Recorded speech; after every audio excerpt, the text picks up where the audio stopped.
যেতে চাই। জরুরি সংবাদ সম্মেলন করছে জামাতের সহকারী সেক্রেটারি জেনারেল হেসানুল মাহবুব জুবায়ের। তার সেখানে চলে যেতে চাই আমরা। আমরা আপনাদের সামনে সেই লিখিত বক্তব্য এখানে পেশ করছি।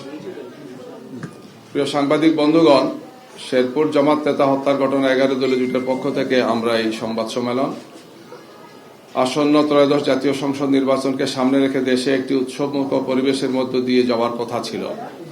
জুলাই বিপ্লবের পরে দেশের রাষ্ট্র কাঠামো ও রাজনৈতিক সংস্কৃতির পরিবর্তন সাধনের মাধ্যমে রাজনৈতিক দলগুলোর মধ্যে পারস্পরিক শ্রদ্ধাবোধ, সহমর্মিতা ও সহযোগিতার পরিবেশ বজায় থাকার কথা ছিল। কিন্তু গতকাল 28শে জানুয়ারি শেরপুরের ঝিনাইগাতী উপজেলায় ঘটে যাওয়া ঘটনা সেই উৎসবমুখর পরিবেশকে ম্লান করে দিয়েছে। উপজেলা প্রশাসনের আয়োজনে ঝিনাইগাতী ও শ্রীবর্দী উপজেলা সংশ্লিষ্ট নির্বাচনী আসনের প্রার্থীদের নিয়ে ইশতেহার ঘোষণা অনুষ্ঠান আয়োজন করা হয়। সেখানকার স্থানীয় প্রশাসন আয়োজনটা করেছিলেন।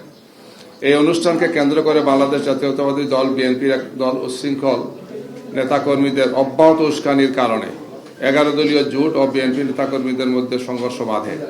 সংঘর্ষের এক পর্যায়ে বাংলাদেশ জামাত ইসলামীর শ্রীবর্দী উপজেলার সেক্রেটারি ভাই রেজাল করিমকে কুপিয়ে হত্যা করে বিএনপির একদল সন্ত্রাসী।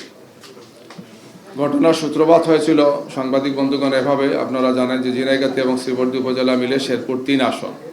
গতকাল দুপুর 2:30 শেরপুরের ঝিনাইগাতী স্টেডিয়ামে শেরপুর 3 আসনের সহকারী রিটার্নিং কর্মকর্তার উদ্যোগে সকল প্রার্থীর ইশতেহার প্রকাশ অনুষ্ঠান ছিল। যথারীতি জামাত এবং 11 দলীয় জোটের প্রার্থী নুরুজ্জামান বাদল, যিনি আবার আমাদের সেই জেলার সেক্রেটারিও, নেতাকর্মীদের নিয়ে যথাসময়ে অনুষ্ঠানস্থলে উপস্থিত হন এবং অনুষ্ঠানস্থলে আসন গ্রহণ করেন। বিএনপি প্রার্থী মাহমুদুল হক রুবেল তার সমর্থক কর্মীরা সেখানে আসেন, কিন্তু অনেক বিলম্ব করে তারা এখানে আসেন।